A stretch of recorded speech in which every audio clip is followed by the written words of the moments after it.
am I. Good morning. This is Judith Lay welcoming you to Manx Radio and to the podcast of this week's edition of At Your Service. Manx Radio!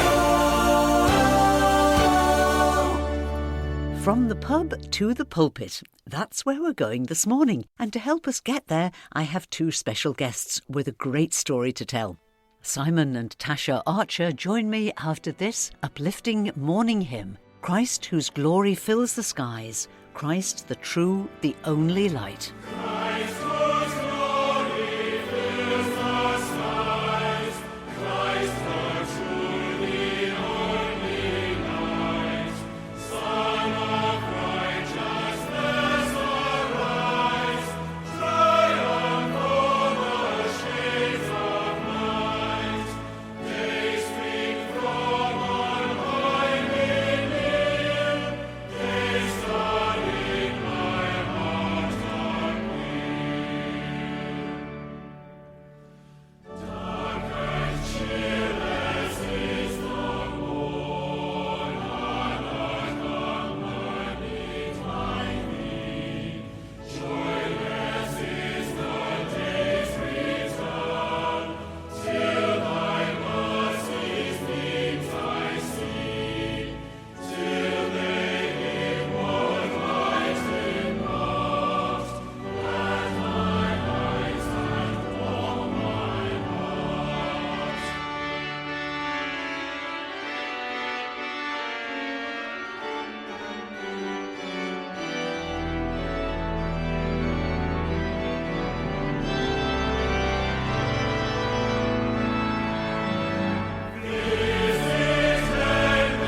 The St Michael Singers and Charles Wesley's composition, Christ whose glory fills the skies. Later in the programme there'll be music from the Porter's Gate project, and my thanks to Kath Pryor for recommending them to me. And so to our guests today. The Anglican churches in Arbory and Castletown have a new priest in charge. He's Rev'd Simon Archer, and he's recently moved to the island with his wife Tasha and their 4 children. But many people with no connection to the Isle of Man also know him as the Gaming Vicar. We'll find out exactly why later in the conversation. But let's fill in some background. Simon and his wife Tasha are both from Rainham, a small commuter town in southeast Kent, where both sets of parents still live. I wondered if maybe they'd been childhood sweethearts. Not at all, no. We met in a pub. In a past life, I worked in a pub. I was the licensee and landlord. I've been a doorman there and a DJ. We were both the other side of the bar, enjoying the bar at one point. But very soon we became landlord and landlady. So we'd both be behind the bar and occasionally I'd be working the door. It was a pub which had a nightclub licence. This is a number of years ago when pubs used to close at 11 o'clock. So we had a late licence. So I sometimes used to work the door with doorman and Tasha would be behind the bar. It's a pretty good preparation for anything you might want to do.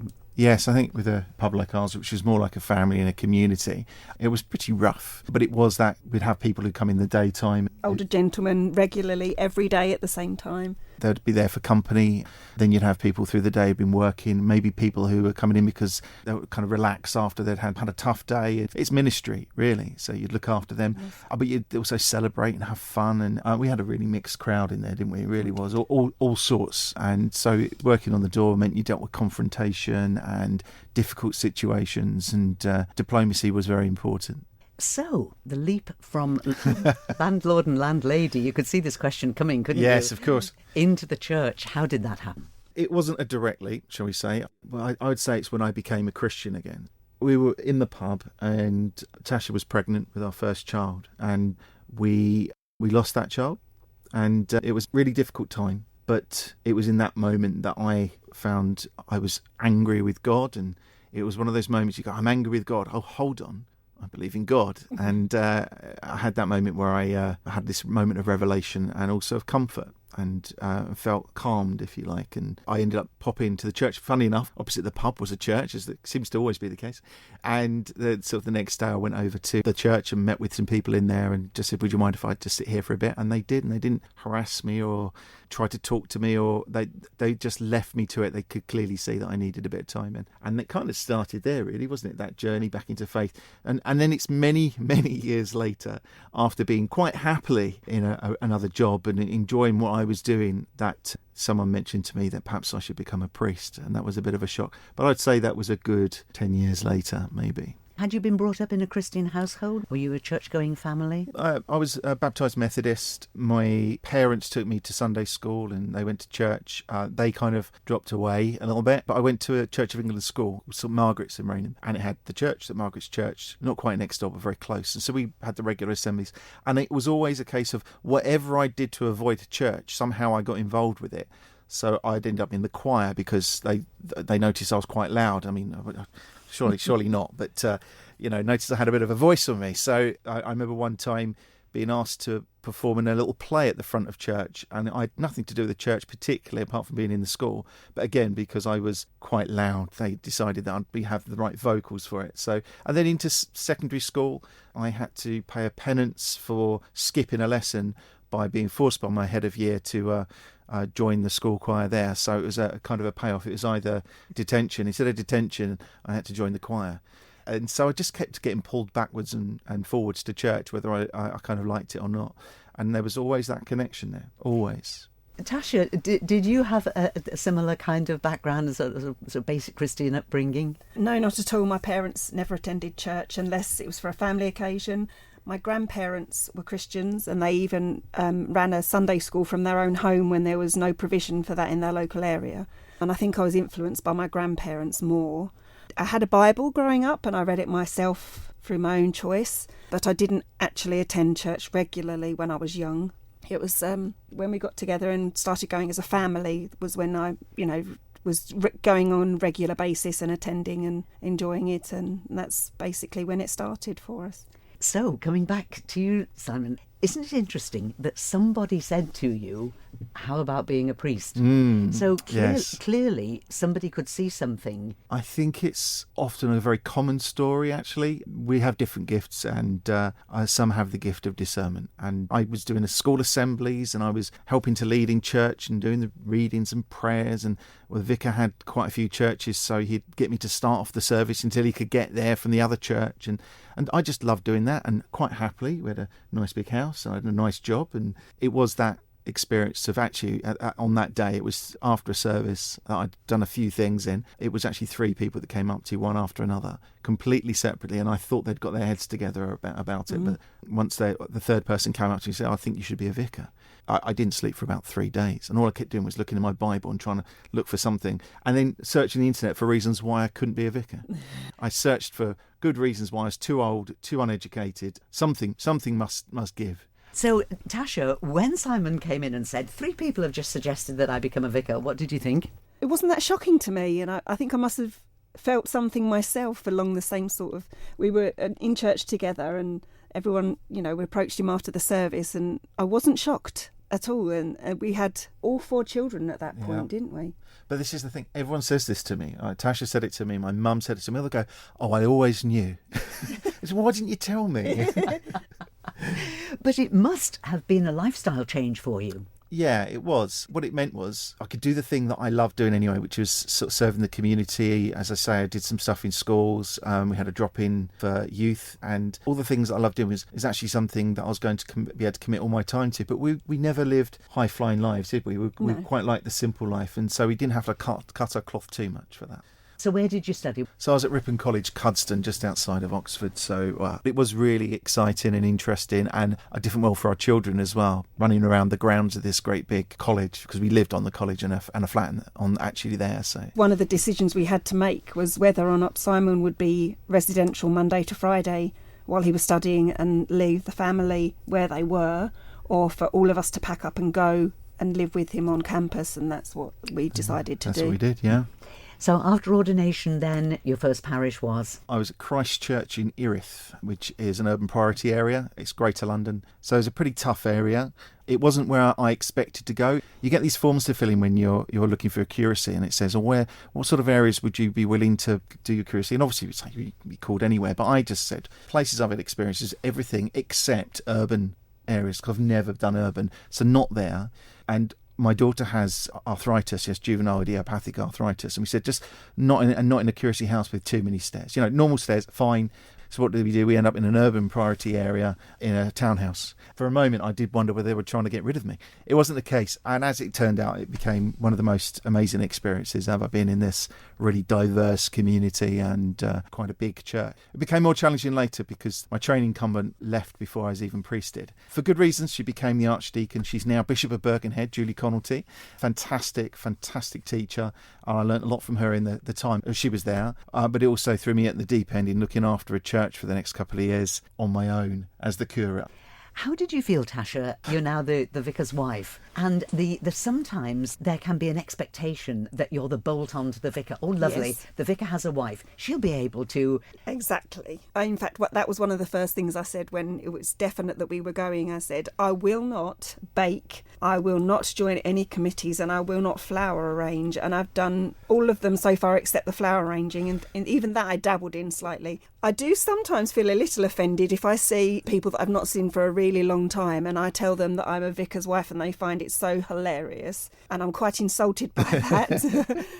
Or then the other side of that, when people say to me, oh, I don't think you're a typical vicar's wife, and I find that quite a big compliment because, I'm still me, and he wasn't a vicar when I married him, so he was a pub landlord.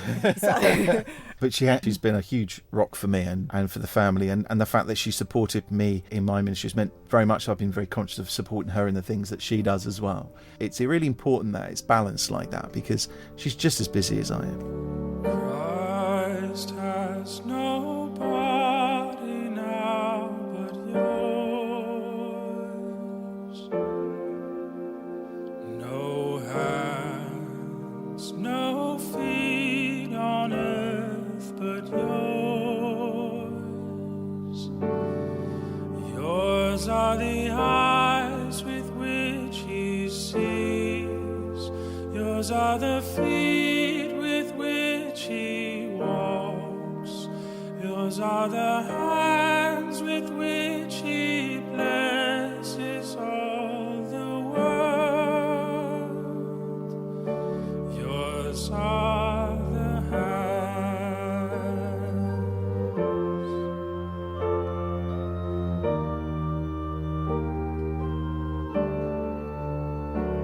My guests this morning are Rev'd Simon Archer and his wife Tasha, who've recently moved to the island following Simon's appointment as priest in charge of the Anglican churches in Arbory and Castletown.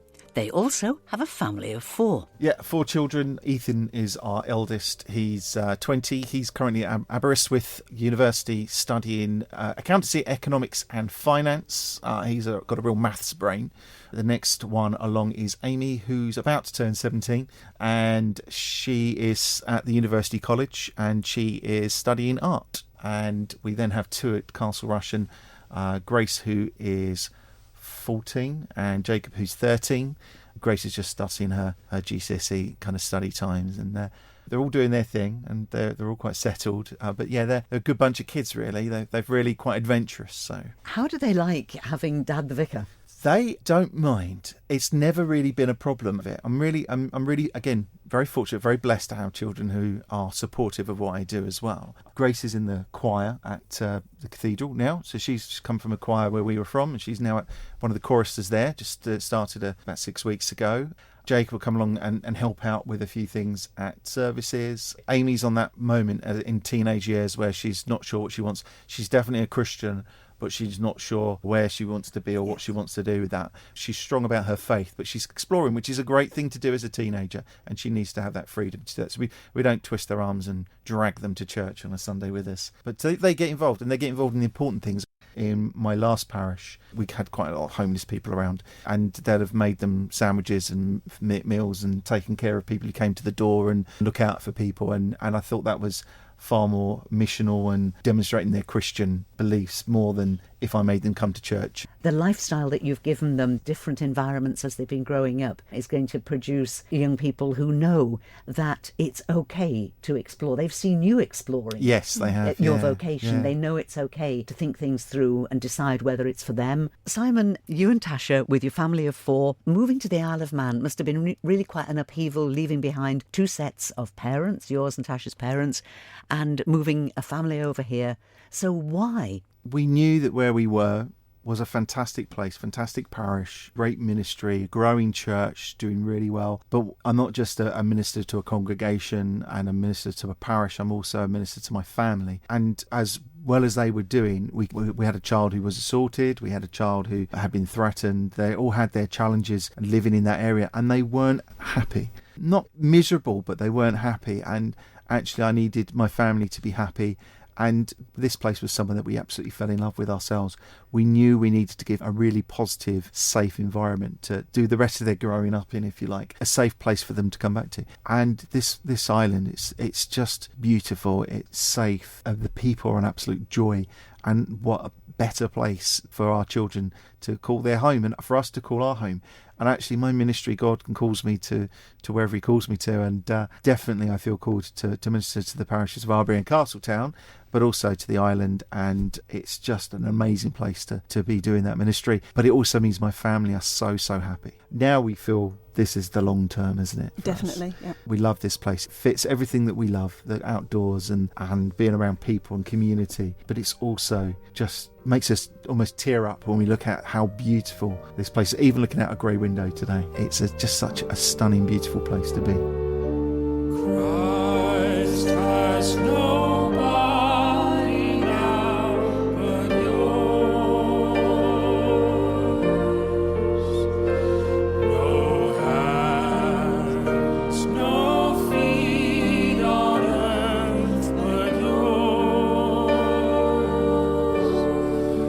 Yours are the eyes with which he sees. Yours are the feet with which he walks. Yours are the hands with which he blesses all the world. Yours are the hands.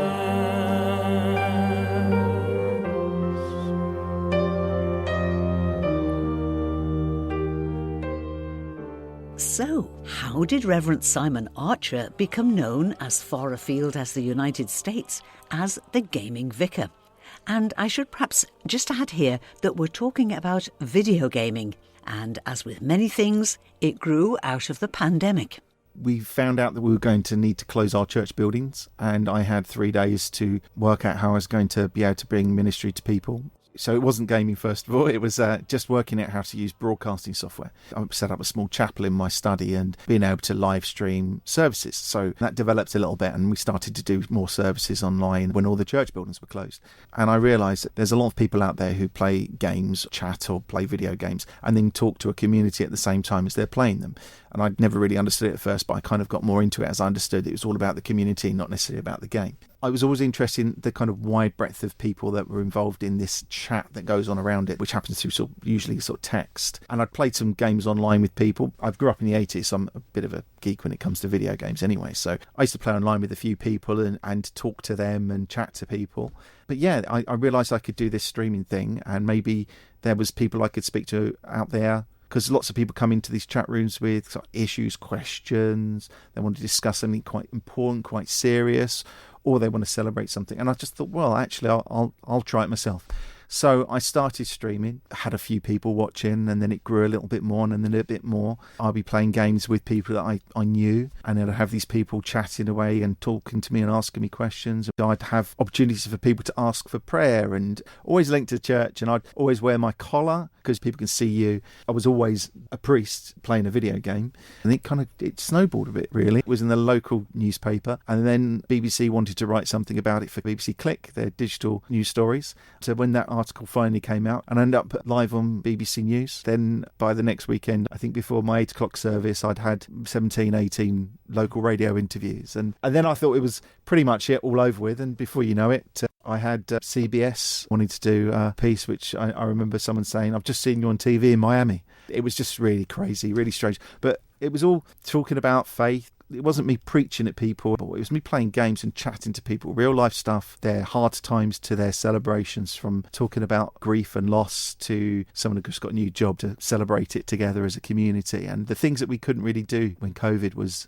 at its worst and people were stuck at home. Me, who knows little or nothing about gaming, think about people getting together and playing what can be really quite violent games. Yep. But the idea of having really serious conversations alongside this, that is the thing that to me is quite a surprise. I think what it reminds me of, how food is a social leveller. So it's the idea you sit around a table and you eat together, and actually different backgrounds and classes, if you like, but different backgrounds, interests and things, could gather around a table and eat, and conversation would just happen naturally because you've almost got that distraction of food. And I think it's a lot like that. People aren't entirely necessarily focused on the game. That might be something you're all interested in. So you start with this common interest, but the conversation is just normal conversations. You'll be talking about football, about family. You might be talking about some piece of news that happened, and it's just general conversation. And you do that whilst you're playing the game. Now, with the streaming, again, it's the same sort of thing. They weren't all violent games either. There's some shooters, as they're called, but it would be like you could play any sort of game and people just hang out with you. They're interested in the game and what you think of it and what you're playing and what you're doing at the moment. That's background to the other conversations that happen. It's really the reason to be together and to be in this virtual circle, if you like. I thought I'd hear more about playing some shooting games and how was that appropriate for a vicar. But actually, do you know what? A lot of people just appreciated that there was someone there. You've got to be where people are, and people are online playing video games. Millions and millions of people. And if the church isn't where people are, where are they? There has to be traditional church, the services, Yes. following the established patterns. There has to be that. But do you still keep an online presence going? When we reopened churches, things became really busy because we didn't really set aside anything. We'd started up during the lockdown, and then we went back to doing all the things we were doing before. So if anything, it was harder and busier. So I did take quite a break, but it is something that I'll continue doing. I'm interested in producing other content as well. And the biggest thing I think I'll do, probably some online streaming and some videos that I release every now and again. So I do some short 1-minute videos, really just shouting out about all the amazing good things that churches already do. I love being a parish priest. The most amazing, biggest privilege. I'm incredibly blessed to be able to do that. I'd never want to do anything else. But I think churches are really bad at telling the brilliant things they are already doing, because out of some kind of humility. But actually we do need to tell people what we're doing, and churches do some amazing things across the island, and there's some amazing priests and ministers and pastors, and we need to let people know that we're doing these things. So you see developing an online presence as being very much a part of your ministry? It will continue to be, and it will grow a little bit, but I also want to help others. So I've been talking to other priests and ministers about how perhaps they can improve their presence online as well and get connected to their local communities and wider afield, because we're not just representing our little patch of Christendom. We're supposed to be proclaiming the gospel into the world. So if it reaches a little bit beyond your borders and your parish boundaries, it doesn't matter. Christ has nobody now but yours. No hands, no feet on earth but yours. Yours are the eyes with which he sees. Yours are the feet with which he walks. Yours are the hands with which he blesses all the world. Yours are the